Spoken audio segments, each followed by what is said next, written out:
ndị na-ejere Chukwu na mmadụ ozi gụnyere the principalities and powers, the 9 choirs of angels, the entities of powers and everything down. Etu a ka o si dịkwa n'Igbo spirituality. Ka ndị Igbo spirituality agwa ahụ maka ndị mbụ na ndị egede. Inugo akụkọ mbụ. Igbo spirituality ga na-agwa gị ndị mbụ, the ancient people and ndị egede. Therefore, ihe am pronounce na abụ two different hierarchy. Ndị mbụ na ndị egede. If na dị na ya, na bụ ndị a na ndị a. It's not two different spiritual hierarchy. Ndị mbụ na ndị egede. Ama na ọtụtụ n'ime na anụbara this language before. So ndị mbụ na ndị egede. So now one of the forces levels enwere. Nwebezie ma ndị anị ka ntana. Ndị ichie ha wee gbaratabazie to the level of ndị Arobinago ha, Ogugu, Amadioha, Udo ha. Ndị a niile mana generally m kpọrọ ha ncha niile bụ ndị a niile bụ ndị ezumezu. Ndị anjelu nke Chukwu, ndị na-ejere Chukwu na mmadụ isi. Etu ahụ esi bịakwa na Nigerian government na each government ọmụna enwe the head of state. Then nwezie the minister ya na ndị ọzọ niile wee gbadatagodo wee ruo na local government council. So ndị a niile etu a ka ha si wee kọpịa ya. So ihe na-achọ ịkọwara gị bụ na your ancestors remain bụ a body n'ọrụ onwe. Etu a Nigeria na I can tell you is a sovereignty n'ọrụ onwe, obodo mba n'ọrụ onwe. Etu a ka anyị Igbo si wee bụrụ mba n'ọrụ onwe. Hapụzie na abịa na ethnic governance. Amaji ndị Igbo ma ndị Hausa ma ndị Yoruba, many tribes are together. Mana in the spiritual realm, etu asụsụ agbụrụ ọbụla si dị ka ha si wee bụrụ obodo na mba n'ọrụ onwe ha ya in spiritual realm. Achọrọ m ka ịghọta ya ọfụma. Obodo ọbụla efu keda asụsụ ha dị iche. Ndị a bụ mba ebo mba n'ọrụ onwe ha spiritually. Etu nwere ndị Ibira na Kogi steeti, nwee ndị Igala. Ndị a niile wee bụ mba n'ọrụ onwe ha. Enwere forces na control Ibira as a nation. Enwere forces na control ndị Igala as a nation. Enwere forces na control Igbo as a nation. Ihe na-achọ ịkọwala gị bụ achọrọ m ka mmalụ ga-atụ etu isi ghọta ya. Etu a Nigeria wụkwa a nation in the world of physical.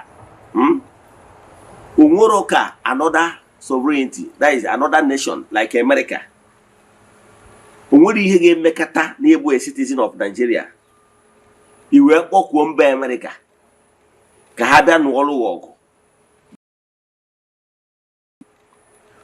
Onwere ka ha ga-esi wee bata ebe a in any way without enweta permission from the head of government of Nigeria. Ịghọtara ihe na-achọ ịkọwala gị? Na even na ethnic concept. Onwere ka American government ma ọ foreign power ịkpọrọ ga-esi wee nwee ike bata n'obodo abụ Nigeria bịa defend ya gị without a paid due respect to the authority of Nigeria. Etu a ka ọ dị mgbe ị nọ na-akpọku ndị nsọ, ndị nna nna ndị ọzọ, mgbe ị na-akpọ St. Anthony of Padua, mgbe ị na-akpọ St. Francis of Assisi, mgbe ị na-akpọ St. Teresa of Avila, mgbe ị na-akpọ Maria Goretti, mgbe ị na-akpọ Padre Pio, mgbe ị na-akpọ St. Thomas of Aquinas, mgbe ị na-akpọ St. Paul of Tarsus, and I can give you names. Mgbe ị na-akpọ ndị a niile ị na-akpọ ancestors ndị ọzọ. Nwere ihe na-aghọta? Ndị ọ dịkwa. Ndị a niile ị na-akpọ bụ ancestors ndị ọzọ. Kedu ka o si dị gị ka ọ ga-ekweme na ndị ị na-akpọ ga-ajọ bụ protocol, a spiritual barricade. Ị na-akpọ ha abịa n'obodo a bịa deliver without even come and pay homage to mmụọ nọ n'obodo a. Ị nwere idea ka mmakwado ga-atọ ọzọ. Maka na ọ na-agba na-ama atụ ihe nwa dịka ọdịnoru. Ị mana na enwero ka His Excellency Governor nwere ike iji na-abịa na estate na obodo ọbụla ịbịa carry out maybe flag off project or whatever state action. Without ebe ụzọ jee na nke igwe for courtesy call. Kwe na anya ọ ga-ejegoro je kene igwe obodo gwe ya na ya na-abịa n'obodo ya wee gwakwazie ya na o nwere ọrụ ya bịara ịlụ n'obodo a. Igwe wee dọrị ugwu ọrụ ya wee gaa nke ọma. Ịghọtala? Etu a ka ọ dị na onwere mmụọ ọbụla St. Anthony of Padua ị na-akpọ cannot come to this territory and perform. Ọ bịaghị n'ebe mmụọ n'ebe a ha nga ya. Ana m agwa fact. Mana ọ na ịghọtara ọ bụrụ na study metaphysics ma ọ na ịghọtara ihe gbasara mmụọ spirituality ịmalụ na enwere orderliness na spiritual ranks. O nwere ike ịbịa here perform anything without a due process. And due process bụ na ọ ga-subdue really onwe to the power, the existing power here. Mana ndị mmadụ na-eme ya mistake because na ha ghọtara and memekwanụ ndị mmadụ ebere they don't understand how things work. Onwere entity of power so gị na-akpọ Jesus yanwa cannot come here and perform. And my word for fact. Yes. Nkụ dị na mba na-eghere mba nni. Because the process yanwa ga-arụ golu pay homage to entities of powers not here. Ga-adị too lengthy na onwere ihe ọ ya perform. Ka nkọwala ihe mara na mba ọbụla na agbụrụ ọbụla Chukwu okike na-ezite dia Messiah n'oge ọbụla from time to time na agbụrụ ọbụla. Every race nwere the bringers of message to agbụrụ ọbụla. Ọnya kpatara na ị ga-afụ efu the Indians that there, the Buddha is there, you got to other places, so many. You know that? So you two case when I would each other. I want they will pay setters, I want them the champion, the pioneers. So many him and I in Africa, but we don't keep record, we don't celebrate our own. Rather, we are celebrating those. Imoko no bunu na ndị Igbo onye agbata mụ problem nwere with ndị ọhaneze. Nji si na enwere unifying body na-ekwuru ndị Igbo. When was the last time I celebrated Igbo daughters? Ndị meritri enu. Ndị rụọrụ obodo a ndị Igbo ọrụ selflessly. Mana atarakwa m nghọta because na the composition of that body called ọhaneze bụ ihe bastardized go so much. I bụ ndị Igbo goro individually because the body in akpọ ọhaneze is body, glorified body n'ọrụ onwe ha. Bụkwa na ndị make up kwa bụkwa ndị sikwara from various homes. So bidogoro na homes. Enwero families amaro the importance of celebrating their ancestors. Talk more of na abịazi together as ọhaneze. They will not even celebrate their own. You know what I mean? Come on, we will the highest bidder. We will only celebrate. We will maybe only we can play a ball well. You know what I mean? So you na check what mundi Igbo ka na tano na buy. Ihe na-esi na go nya career. It cannot go far. Ma ọ bụrụ na I disrespect ya, mwe ji kuba gị. Ime ọnụ nwere mmụọ kubala gị kuba ezinụlọ gị nwere idea. I nwere ike ga ha n'iru.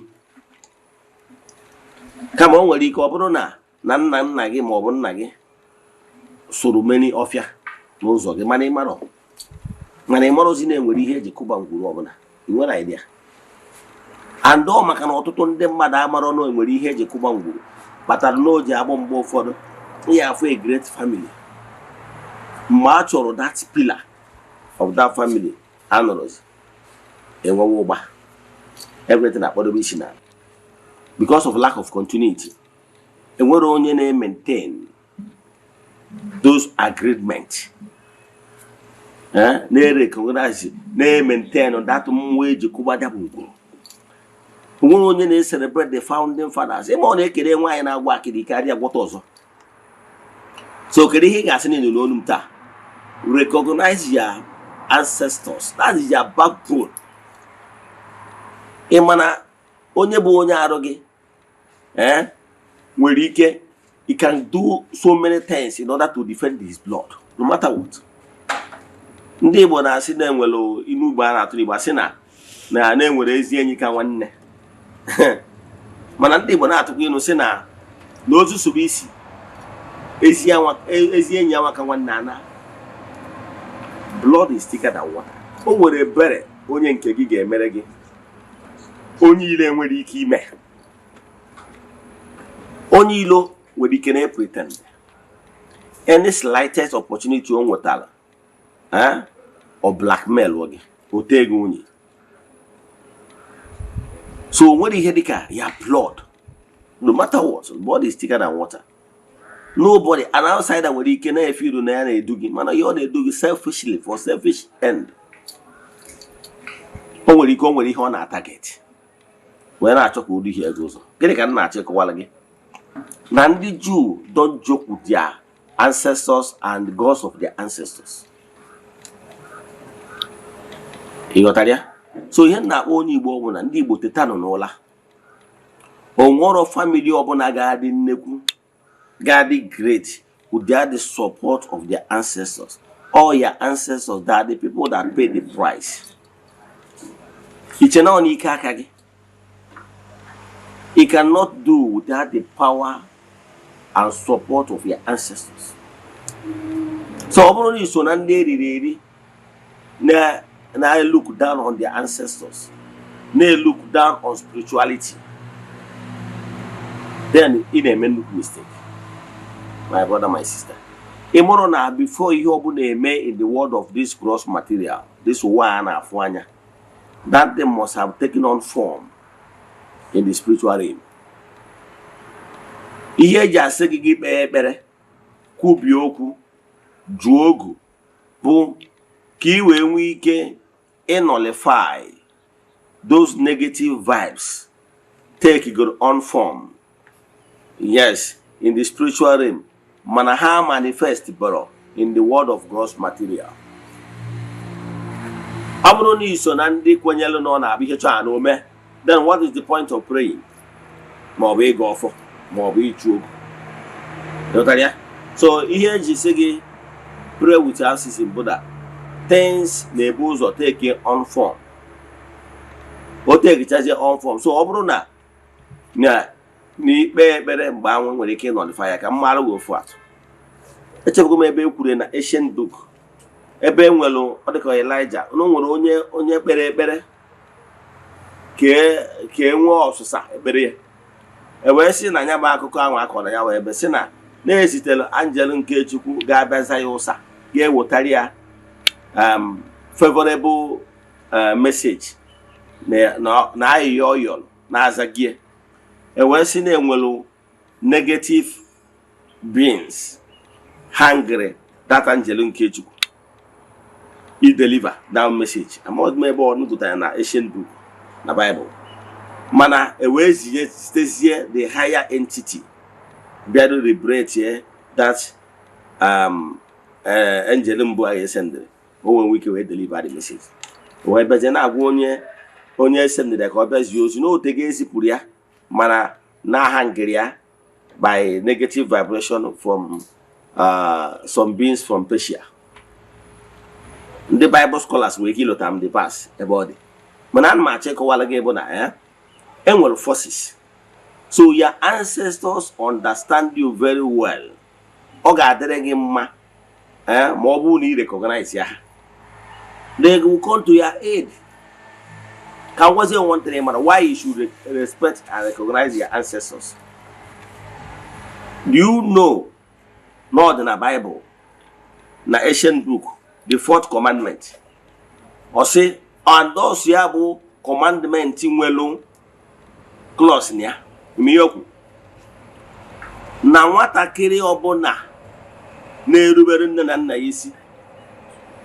Daniel 10:2. Okay, Daniel 10:2. Ebe ahụ nkwu otu gbasara angel ọbụla, angel esendiri ozi ka ọ bịazie ozi to Daniel. Emma pụtara wee hijack ya jee gụọ ya Daniel chapter 10 verse 2. Ịghọtara ihe na-achịkọwala gị? Daniel chapter 10 verse 2. Ka ịfụ na nwere ike hange ya blessings. So the intercession of higher beings can actually release that your blessings. Maka ụnụ nwa bụ ndị ekwenyere ndị na-arụ ụka na ike adịrọ. Ka m gwa gị na ike dị. I'm a living witness. Ka m werekwa my story wee maa atụ. ime ya batara nji abụ na-ekwe were my story na amatụ ka esi n'ọnụ Ogbuefi Eze-Ana Ugochukwu kwuru ndị makwu mma no fact maka na ama na-atụ ụsa Daniel nwere ka esi na Daniel you know Daniel mana nke enwe ime Ogbuefi erutara m nke mbụgoro ka nkọgoro ya eme na Baịbụl ya eme na Baịbụl bụ na ọ sị na iwu nke Chukwu nke ịnọ ọ sị na nwatakịrị na-erubere nne na nna isi na-ekpokọbara onwe ya akụ and na ndụ ya na-eto ogologo his blessing also ya bụ iwu nke Chukwu nwere benefit that is enye class na n'ime nka i benefit this you got it? So ọ bụrụ a joke if you want to be successful respect your parents because their blessing bụ second to none. Onye batara mgbe ezi dị n'ụkwụ ụkwa ụmụazị amụrụ amụ na hustle for the blessings of their parents especially ngozi nna maka na nna na-agọzi ịghọtara ya nna mmadụ nwunye na-agọzi mmadụ nna mmadụ nwere ike ịbụ mmadụ ọnọdụ ile ịnwetara story of Jacob na ụmụ ya Ịsọ na nwanne ya nwoke mgbe ọ na-achị nwe wee sije kwadoro the last supper ka e wee nye blessing nwunye ya bụ Rebeka ịghọtara ya nwa ya nke afọ n'anya bịa nara ngozi nke ọdọ bịa gwa ya n'ọsọ kọsụ ihe fọzọ so nna na-agọzi mmadụ so mee ihe ọbụla ị kwesịrị ime ka nna gị ị ghara ịnọ na back book of your father because of that blessing or the very see your father might not even have money to give you. What you need to succeed in life abụrụ ego ọ bụrụ material things. What you need to succeed in life is blessing. So hustle for that blessing. Once your father bless you, you go far in life. I you can verify about me. When my late father was alive, I'm the favorite child. You know why? I'm very humble Nerubisi. When my late father was alive, you can verify. I have never exchanged words with my father.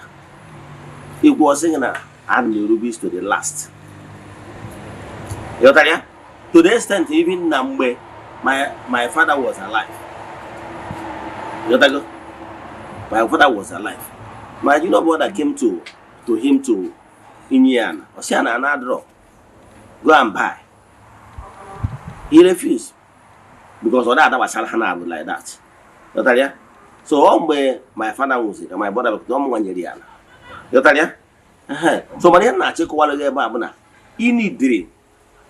Gena your father is very close. He only dream o ike my late father enwere ego.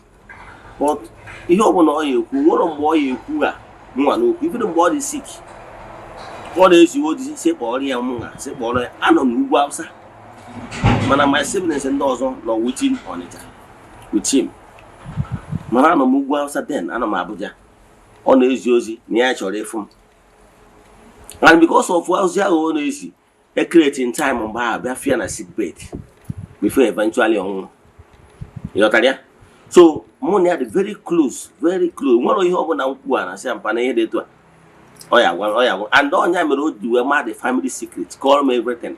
Even call me akọ gbasara ọfọ. You tell ya? Money are very close. And that closeness ya money are till death. Even till now. But as we speak now, I feed my father. Yes, every month. You tell ya? Yes, and I know that he always stand at my back. Can call her come no. Mgbe nnata Eziokwu.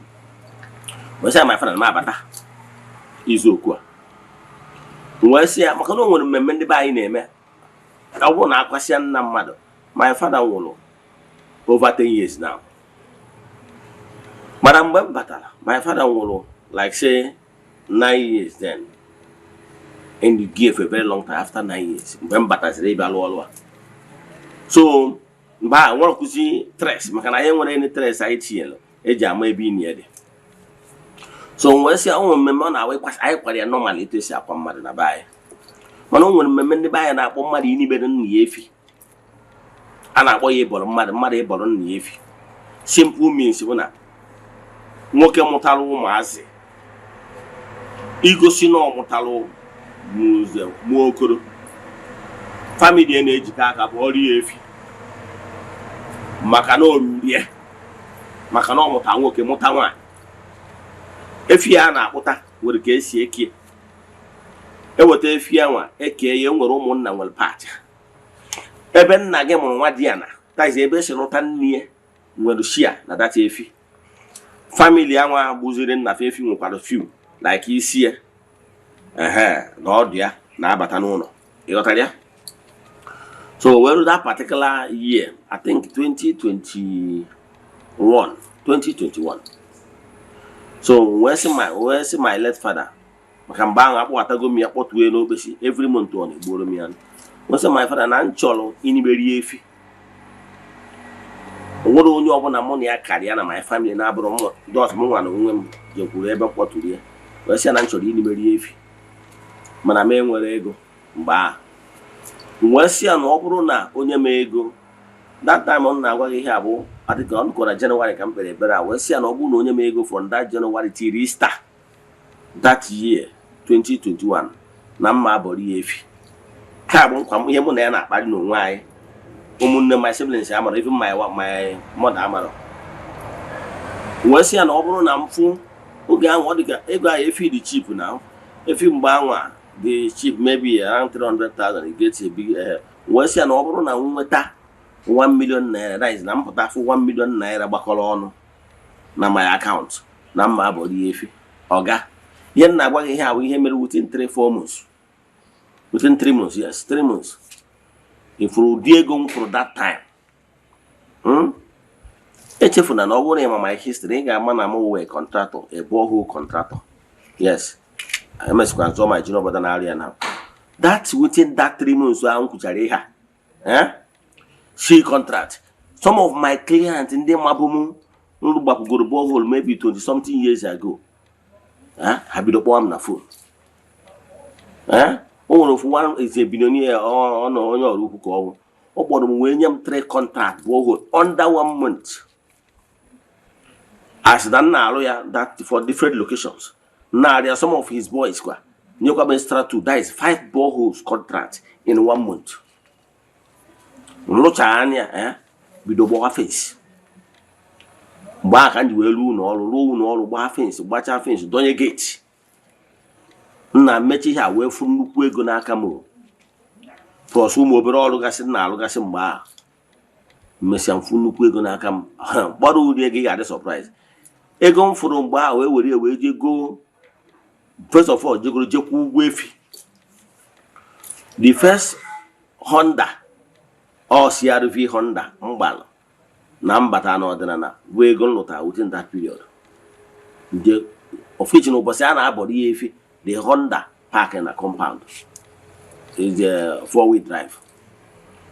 Go that time.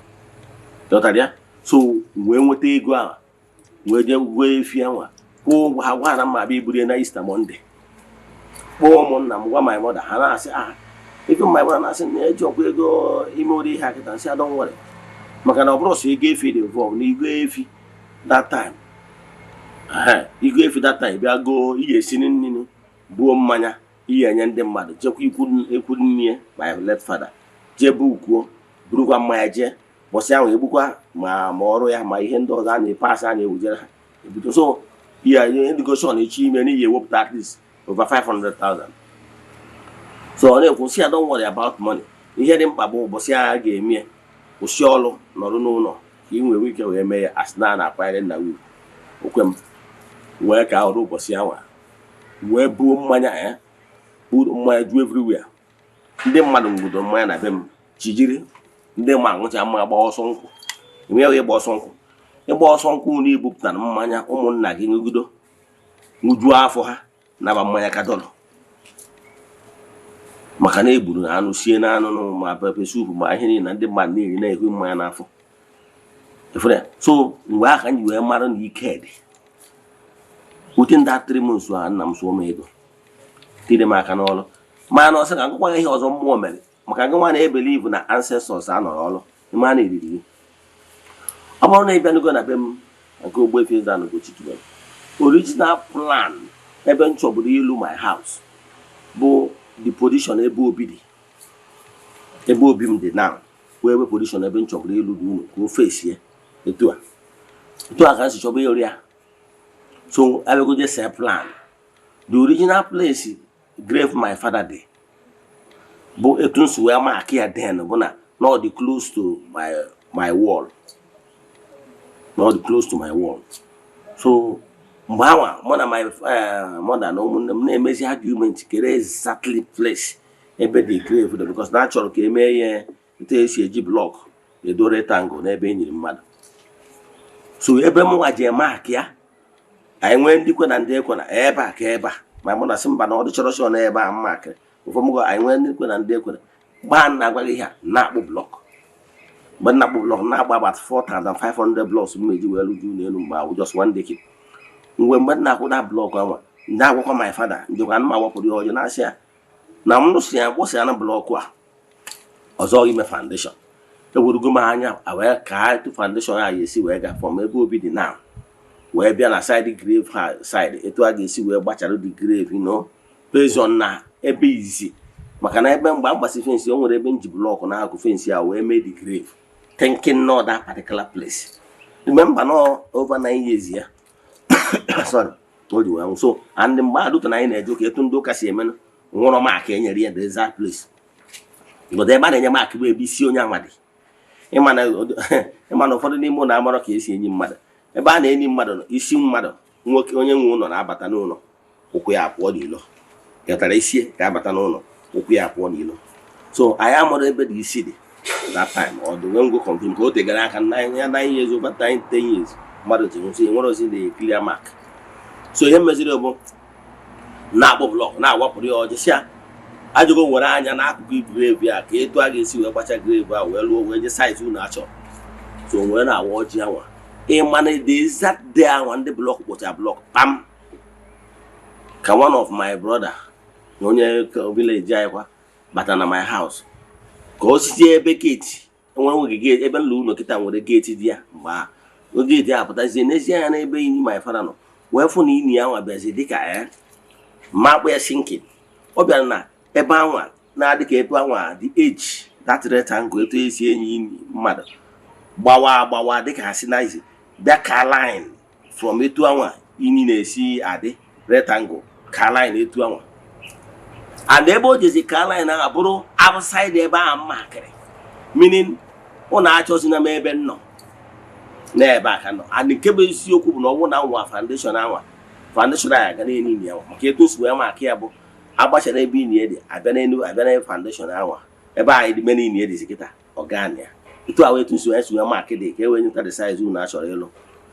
ịma datin na-abịazie gbaa ebe ahụ gosizie ọ na-achọzi na m n'ebe nnọ ozugbo ahụ ọ kara ihe a ka m gwara emechi na-alụ ọrụ mba na ya afụgo ebe ini dị ewuruzie blọk bịazie dogharịkwazie ya the new place efuge na ọ bụrụzie ebe ahụ mbụ ahụ na-emeburu sign ya now ọ bịazie wee shọtụọ the plan unu achọrọ ịlụ ebe ahụ ọnya mezi anyị wee bugharịzie na ọma adịzie ebe obi dị a wee chọwazie ebe space ọzọ dị between the old bungalow and the ebe ụlọ ọrụ m dị.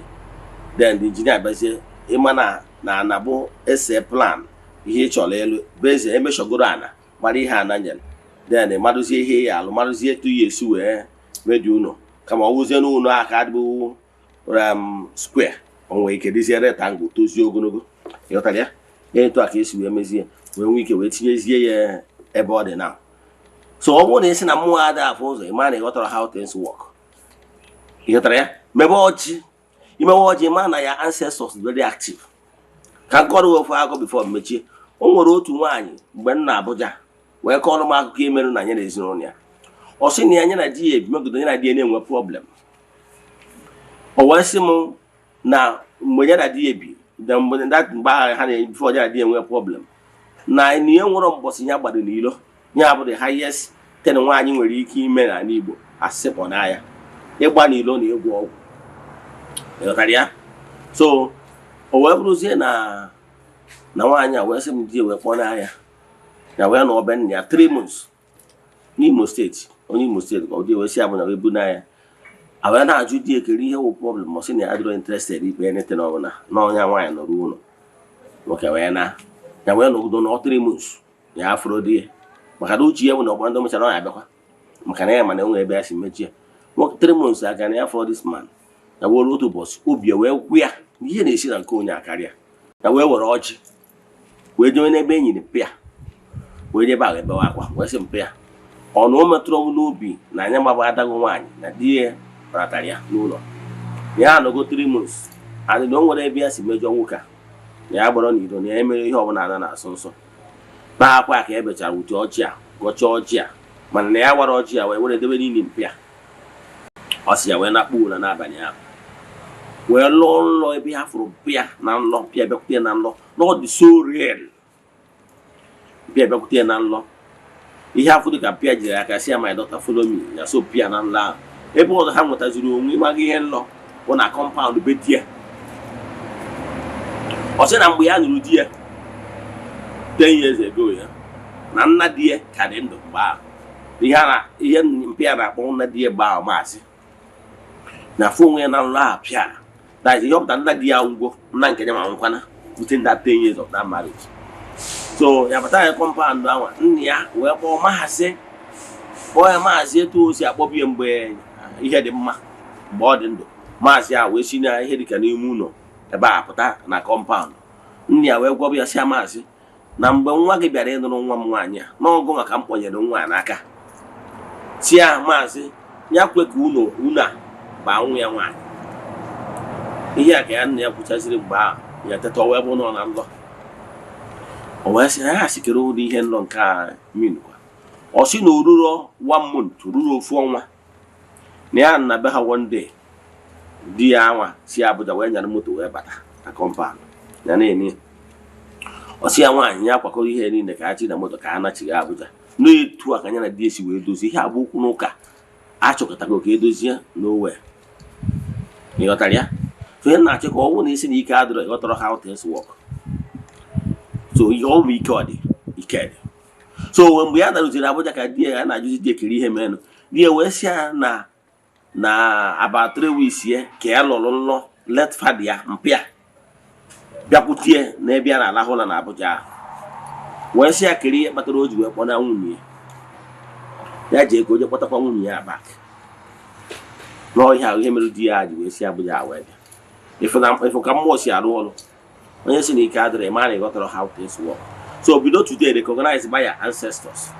Your ancestors bụ ndị nna nna gị ha nwụrụ anwụ ma dị ikwu nne ma dị ikwu nna bịa na abịa n'ime ancestors anyị nwetara ndị bụ ndị ichie that is your ancestors ndị biri ndụ akpọrọ worldly life then ndị a bụ ndị ichie they will stop reincarnating ịghọtara ya mana etere ụgba etere ogiri keep recognizing your ancestors because na ihe na-esi na nke onye akarịa they will stand by you honestly without ịghọ aghụghọ ka nkwụsị ebe a inwe ajụjụ na nkụzi anyị kụziri taa ma ọ bụ na ị chọrọ ị nwere ajụjụ na ma ọ bụ na ị chọrọ ka agbara gị afa mmiri emi send them message na WhatsApp 08057837672.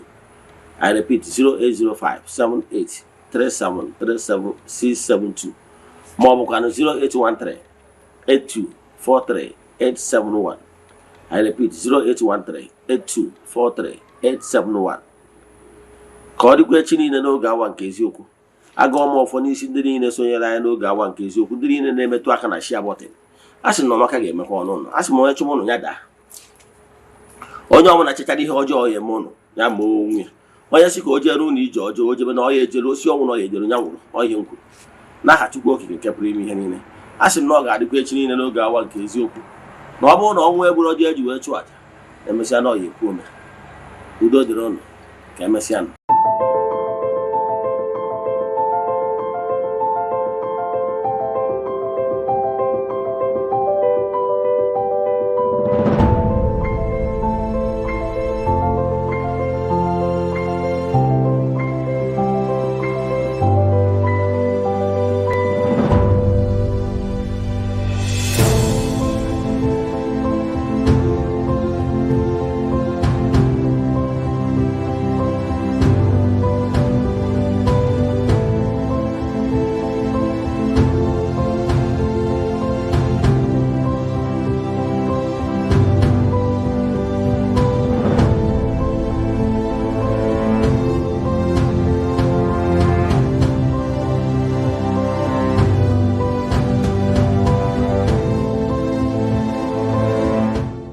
Good day, my name is Chucks.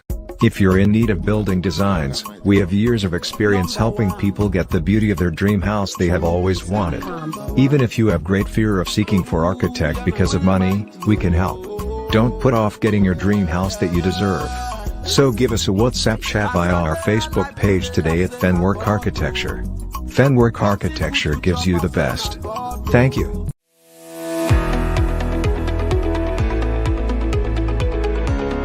Morning. Okay, my name is Machuku Francis Chukwuemeke. I'm from Anambra State, Nibo, precisely.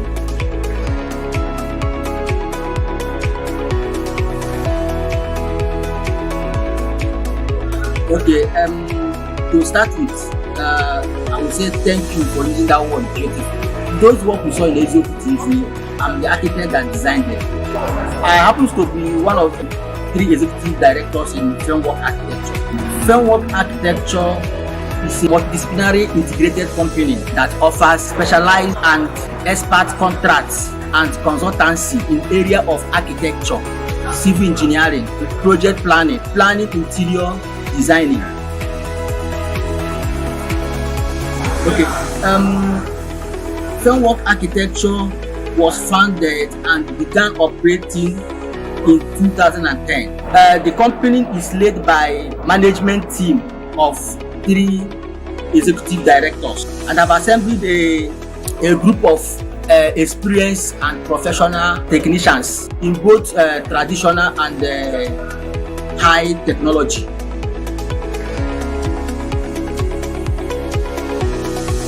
Thank you so much.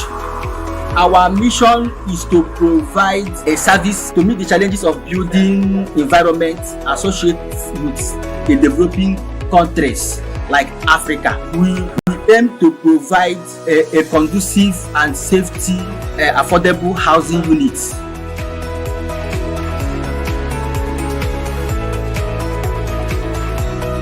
Okay, to reach us is so easy. We are everywhere here in Nigeria. Why I say that we are everywhere is that we go outside jobs. Any place you call us, we are ready to be there and achieve your requirements. So for our contact number, you can reach us on our WhatsApp number 070-6465-2451. I repeat, 070-6465-2451. Or you can also contact us through our email address, frameworkarchitecture@gmail.com.